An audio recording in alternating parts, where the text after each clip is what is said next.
Welcome to the July 2024 edition of Upfront and Real, brought to you by Ohio Cooperative Living Magazine. I'm Karen Whitney, Director of Communications for OEC, and with me, Pat O'Loughlin, our President and CEO. We're here in July. We always think about our country's independence, July 4th, 1776, and you think about over the 250 years almost, how much innovation we've had. The invention of electricity was part of that. And today and this time, something invented so long ago, we still depend on it so much, and that dependence is growing. Talk about how much demand there is today for electricity. Yeah, so, electricity's been widely available in the country for about 100 years for most people.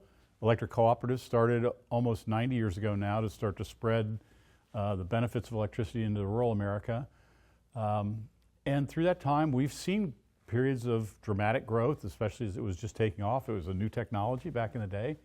But for the last 20 years or so, the growth has been much slower, mostly because energy conservation has really helped with more efficient appliances and other things that have helped reduce our need for more electricity. But today we're at another one of these periods where we're expecting really rapid growth from industrialization, from electric vehicles, and now from data centers or AI.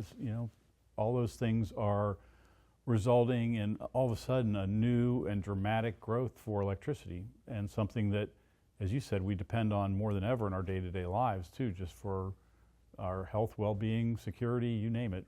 We depend on electricity every day. What does that demand curve look like, or percentage? Like, how much demand are we seeing increase at what pace? Yeah, so it's locational, I would say that, but here in central Ohio, they are predicting, they being the grid operators, the people that own the transmission network, that our demand for electricity just in central Ohio is likely to double between now and 2030. Wow.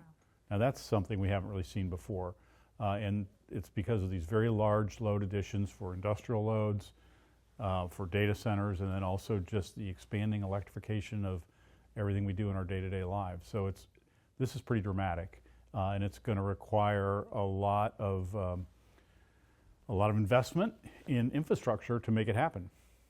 So a lot of demand means a lot of supply is needed to meet that demand. Where do you see the supply growth coming from? Yeah, so that is really the tough question right now, because we're actually seeing a decline in supply. We've talked about that over the last few months as some of the older, particularly coal plants, have been closing around the country, and particularly in this region. And there's been less additions of new natural gas plants in the last couple of years. We've seen continued steady growth in renewables, and we will continue to see that, but that's not going to fill this large gap that we see. So I think what we're going to end up with is kind of what we've always had to supply it, which is a mix of everything. We're going to see natural gas development, I believe, even though right now the EPA rules prohibit large gas plants from being built. I think reality will take over, and we're going to have to do that. We're going to continue to see growth in renewables. We're likely to see some growth in nuclear, but that's 10 to 20 years off. We've talked about that before too. That's not going to be here by 2030 in any way.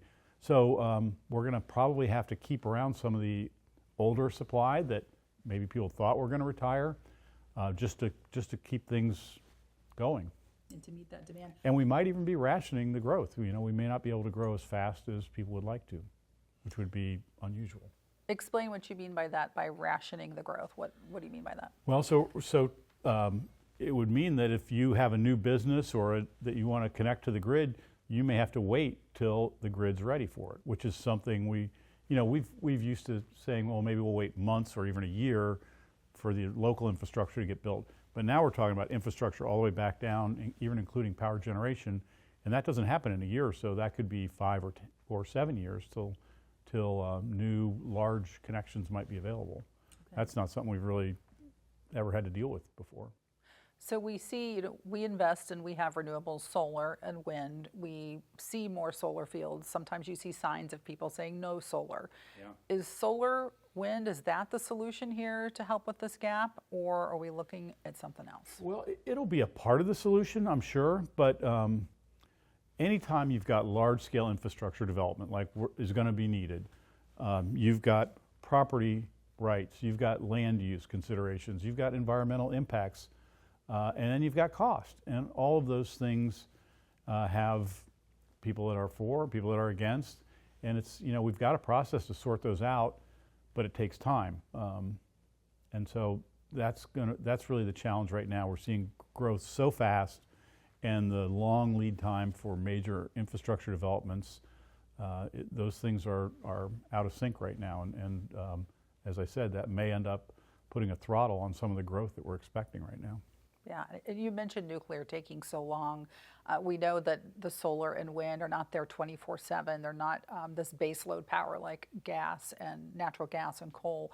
Geothermal, that's something we hear about here and there. Is there something else on the horizon that you've maybe seen a presentation of that seems promising? Yeah, so there's not a lot in the near term. Geothermal is an idea that, is again another one of these maybe someday type things. It's still barely at the research level to be a significant contributor in this part of the country. Yeah, that is one of the problems, is we don't have anything where we can just snap our fingers and say, oh yeah, well, let's do that. I mean, people talk about electric fusion as another thing, but that again is going to be decades away from commercial development. So I think the reality is that we are stuck with the technologies that we have in the near term over the next 5 to 10 years, and we can look for innovation to maybe develop some additional resources over the next couple of decades, but it's not going to be the next couple of years. That's nothing overnight.